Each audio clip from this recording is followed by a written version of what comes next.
दोस्तों आज के वीडियो में हम लोग बात करेंगे about on chain governance and how you can actually vote on various decentralized protocols to implement changes on the product. तो इस बारे में दोस्तों हम आज के वीडियो में डिस्कस करेंगे, थोड़ा बहुत चीज़ों को समझेंगे कि जो ये जो ऑन चेन गवर्नेंस का टोटल सिस्टम है ये कैसे डिफरेंट है फ्रॉम ऑफलाइन जो भी लाइक चेंजेस इंप्लीमेंट होते हैं। And then we will talk about a specific project which is EPNS जिनका रिसेंटली गवर्नेंस अनाउंस हुआ है। So I'll talk about a lot mainly about governance and then later on about EPNS in specific। तो description में आपको सारे time stamps मिल जाएंगे which you can directly skip to a dedicated part और आप फिर उसको watch कर सकते हो। But if you are watching this and you have no clue about what is governance, I'll recommend कि आप पहले से वीडियो को देखना स्टार्ट करो right from the beginning। और साथ में अगर आप पहली बार हमारे चैनल पे आ रहे हो please consider subscribing and sharing our videos on social media, that helps a lot to motivate me to create even more educational videos। तो चलिए दोस्तों वीडियो को शुरू करते हैं। दोस्तों सबसे पहले हम बात करेंगे एक फंडामेंटल डिफरेंस की जो कि है between web 2 and web 3। Web 2 is the thing that we are currently using today. जितने भी हमारे प्रोडक्ट्स और सर्विसेज है like Amazon, Google, Facebook, YouTube, ये सारे एक सेंट्रलाइज्ड सर्वर्स से मैनेज किए जाते हैं जहाँ पे एक स्पेसिफिक टीम होती है जो कि चेंजेस को इम्प्लीमेंट करती है based on may be user feedbacks, या फिर उनको अगर कुछ एक नया फीचर ऐड करना है they can do that on their own description, right. But जो वेब 3 है which is coming up, like it is evolving very rapidly across the internet right now. जितने भी ब्लॉकचेन बेस्ड प्रोटोकॉल्स है which are operating these days, तो वो सारे web 3 पे काम करते हैं which is technically something that the central authority can not control. अब ये जो वर्ड्स है लाइक अ सेंट्रल अथॉरिटी या फिर कोई इसको कंट्रोल नहीं कर सकता, these words actually look very fancy, but let's break it down for someone who has no clue about what is a central authority, what does that mean even? एक central authority basically आप ऐसा समझ लो, it's like a gatekeeper who can decide कि इस application में ये जो मान लो एक icon है where should it appear, तो वो जो decision है that is controlled by a specific person, maybe a group of people, maybe a company। So that is something which I can say कि ये एक group है जो कि इसको control कर रहा है। But similarly on a Web3 platform there is no such thing as a specific company। अगर developers है भी they cannot do it at their own discretion, they have to follow a process which is basically something that we will talk about in this video, that is on-chain governance। So I have this beautiful article from Investopedia where they have beautifully explained what is on-chain governance। I'll link it down in the description। अगर आपको पढ़ना है you can definitely go through it, but इस video में हम इसको basically sum up करेंगे। So what is on-chain governance? तो जितने भी Web3 based cryptocurrency blockchains है, अगर आपको उनमें कुछ भी changes implement करने हैं as a developer, तो आप क्या कर सकते हो कि आप, क्योंकि उसको directly तो modify कर नहीं सकते क्योंकि वो सिर्फ तो आपके कंप्यूटर पे change होगा, but if you want to make it live for everyone across the network, आपको जितने भी माइनर्स है या फिर जितने भी नोड्स है उनका अप्रूवल लेना पड़ेगा to sort of make that happen for everyone. तो ये जो ऑन चेन गवर्नेंस का सिस्टम है, यहाँ पे डेवलपर्स जो है प्रपोजल्स रेज करते हैं after implementing specific changes to a project, और फिर जितने भी नोड्स है, जितने भी माइनर्स है, they sort of go through it and approve कि अच्छा if this thing is done so whether it is good और नॉट। और हर एक नोड को वोट करना पड़ता है टू एक्सेप्ट और रिजेक्ट द चेंज। दोस्तों क्रिप्टो करेंसी की दुनिया में जितने भी ट्रांजैक्शंस होते हैं they are stored on a public blockchain sort of a decentralized ledger, और जितने भी ये ट्रांजैक्शंस होती है these are stored on this shared databases across all participants. तो सबको पता होता है कि किसने किसके साथ क्या ट्रांजैक्शन किया है, और जब भी कोई नया ट्रांजैक्शन किया जाता है तो एक नया ब्लॉक क्रिएट होता है जो कि उस चेन में ऐड होता है if all these miners approve it. But इसके साथ कुछ स्पेसिफिक कंसेंसस प्रोटोकॉल्स भी होती है जिनको चेक करना पड़ता है वेदर दीज आर वैलिड और नॉट। और जो माइनर्स होता है इनका स्पेसिफिक काम ही ये होता है कि इस कंसेंसस को वैलिड है कि नहीं वो चेक करना। जब माइनर्स ये वेरिफिकेशन कर लेते हैं then they send it to the network itself, जो कि इसको बाद में ऐड कर देता है टू दिस एंटायर लेजर। अब दोस्तों जो टिपिकल हमारे गवर्नेंस सिस्टम्स होते हैं like in a web 2 company, तो वहां पे एक कॉम्बिनेशन यूज किया जाता है of sort of offline and online, जहां पे लोग खुद डिसाइड करते हैं कि अच्छा ये चीज हमको इंप्लीमेंट करना है, so what we need to do for that. But जब भी ब्लॉकचेन बेस्ड प्रोटोकॉल्स में कोई भी नया चेंज प्रपोज किया जाता है, it is sort of raised bye A core team of developers, और फिर जो ऑन चेन गवर्नेंस में स्टेक होल्डर्स होते हैं which include the minor participants who actually hold that specific network tokens, और साथ में जो डेवलपर्स है they sort of all coordinate together to implement any new change। और दोस्तों सिर्फ यही नहीं, जितनी ये स्टेक होल्डर्स है, यू माइट वंडर कि आखिर इनको क्या इंसेंटिव मिलता है अगर मैं बस ऐसे ही बोलता रहूं कि ये अच्छा या फिर ये बुरा है, what is my profit in that. तो कोई भी अगर एक स्टेक होल्डर है which I have said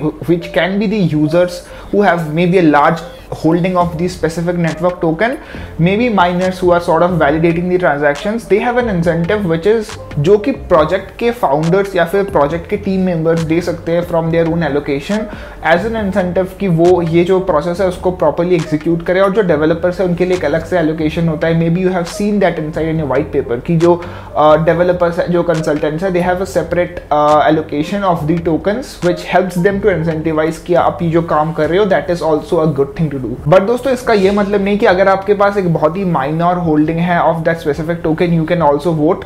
voting सिर्फ एक स्पेसिफिक पावरफुल डिसीजन होती है जो कि सिर्फ एक सर्टेन नंबर ऑफ टोकन्स के बाद ही आपको वो पावर मिलती है। तो जितने भी नोड्स है जिनके पास बहुत ही comparatively higher number of holdings है, they have certainly more power to vote over others. और अगर सारे नोड्स इसको एक्सेप्ट कर लेते हैं then that change is implemented into the blockchain. But again this is not all fairy tale, this is not everything that is cool and super efficient. इसके कुछ down sides भी है जिसके बारे में हम आगे वीडियो में बात करेंगे। दोस्तों एक बहुत ही बड़ा जो क्रिटिकल एग्जांपल है about a screw up with this on chain fork system ये है कि 2016 में अगर आपको पता होगा कि इथेरियम का एक प्रपोजल रेज किया गया था which was because of a hack back then, जहां पे $50 मिलियन वर्थ ऑफ इथेरियम को निकाल लिया गया था। और लोगों को ये लगा था कि यार ये जो भी हैक हुआ है it is very unfair for most of the people. तो उन्होंने सोचा कि एक हार्ड फोक इम्प्लीमेंट करते हैं जिससे कि जिनका फंड्स भी चोरी हुआ है उनका रीइंबर्स कर सके। दोस्तों अगर आपको हार्ड फोक के बारे में नहीं पता, I have already made a video about that, I will drop that also in the description. Basically ऐसा है कि जो नेटवर्क के माइनर्स है they sort of start validating a different network itself. तो उससे क्या होता है एक नया ब्रांच क्रिएट होता है which is basically the one which has the new tokens। तो ये जब हार्ड फोक इम्प्लीमेंट किया गया था उस टाइम पे जो ब्रांच है दैट एक्चुअली गॉट स्प्लिट, क्योंकि कुछ माइनर्स को लगा कि no we are okay with the hack और कुछ लोगों को लगा कि नहीं ये जो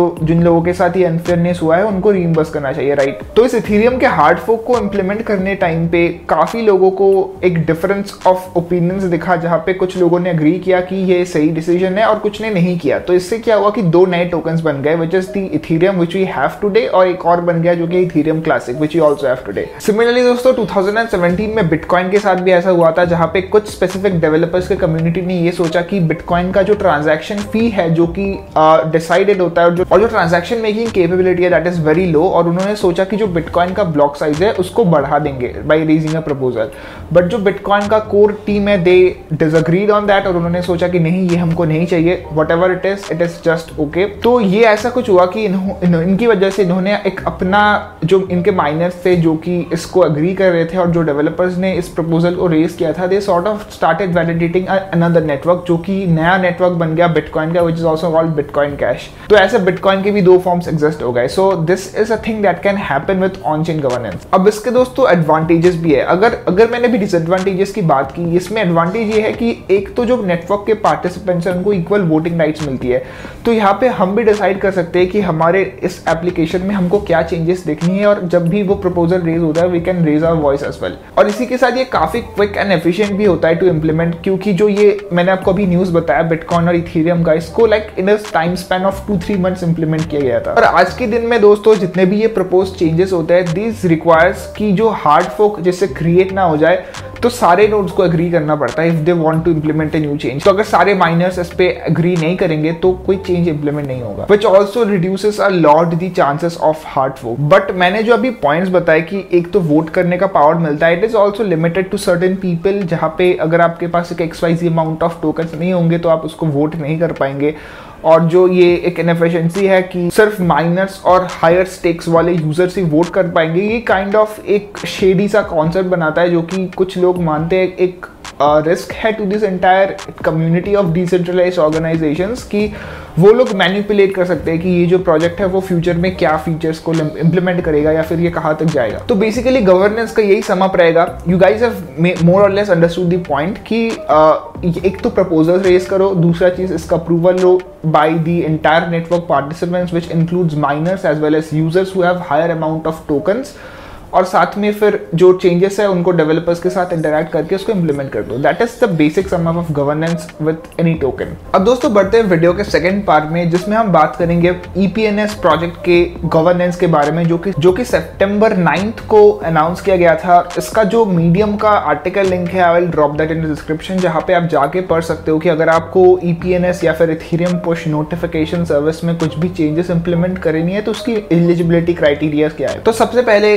बात करते हैं कि पुश टोकन्स को आप कहां से बाई कर सकते हो। It is available on all DEXes more or less. तो इसका जो कॉन्ट्रैक्ट आईडी है वो भी ब्लॉग पे मेंशन है, साथ में काफी सारे सेंट्रलाइज्ड एक्सचेंजेस पे ऑलरेडी लिस्टेड है, और इसको आप अर्न भी कर सकते हो through participating in various giveaways जो कि occasionally time to time conduct किए जाते हैं, और आप लिक्विडिटी माइनिंग और स्टेकिंग से भी पुश टोकन्स को अर्न कर सकते हो। अब दोस्तों EPNS के गवर्नेंस में 4 रोल्स है, one of which is push nominee, एक है पुश डेलीगेट, डेलीगेटर और चैंपियंस। तो nominee is basically someone who are community members जिन्होंने पुश टोकन्स को डेलीगेट किया है to vote on proposals. Push delegatee वो है जो कि है नॉमिनीज जिनके पास almost 75,000 plus push tokens already उन्होंने डेलीगेट किया है और वो नए प्रपोजल्स बना सकते हैं।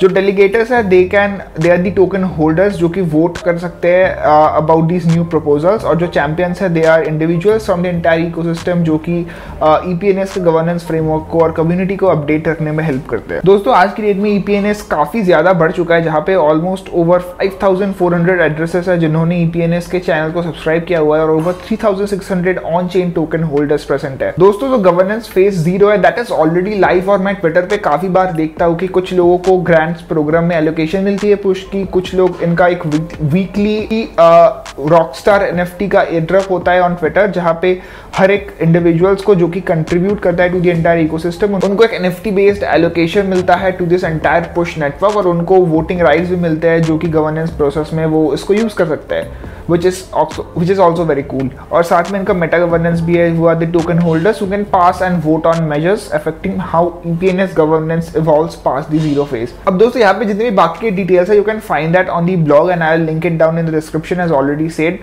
बट अगर आपको अभी भी पुश के बारे में नहीं पता है कि what is this push token, तो यहाँ पे basically it is a decentralised notification protocol. We have already made 2 videos about EPNS earlier on this channel. तो अगर आप एक डेक्स में ट्रेड करते हो, maybe you have something that is staked on Compound on Aave, so they don't have a central authority, right. तो उनको अगर नोटिफिकेशन सेंड करने होती है, they can use this EPNS protocol to alert users जब may be वो liquidate हो गए ऑन आवे कंपाउंड, जब कोई नया ट्रेड एग्जीक्यूट होता है ऑन डेक्स, और या फिर कोई लिमिट ऑर्डर फिल होता है। सो people can get alerted if they have linked their wallets with Ethereum push notification service। Apart from that, अगर आप EPNS के बारे में थोड़ा सा और डीप डाइव करोगे, you will get to know कि इसके साथ बहुत बड़े names involved हैं in the entire industry, and it is one of those projects which I feel over the next few years Web3 के entire ecosystem में एक बहुत ही major role play करेगा to send notifications। और आज की डेट में जो notification services है which is majorly controlled by Apple and Google, उससे ये नेक्स्ट स्टेप है जहाँ पे कोई भी सेंट्रल स्ट्रक्चर नहीं है। So it is a cool project that you guys can keep track of. इस वीडियो का मेन एम यही था कि मैं आपको गवर्नेंस के बारे में बताऊं और आप थोड़ा बहुत आइडिया पा सको कि गवर्नेंस क्या होता है। So that was all about this video. I hope you guys liked a lot from it. मुझे बताना कमेंट्स में कि वीडियो कैसा लगा, और आने वाले वीडियोस के लिए डेफिनेटली सब्सक्राइब करना है और फॉलो करना है ट्विटर, इंस्टाग्राम वगैरह पे। अगले वीडियो में तब तक के लिए बाय।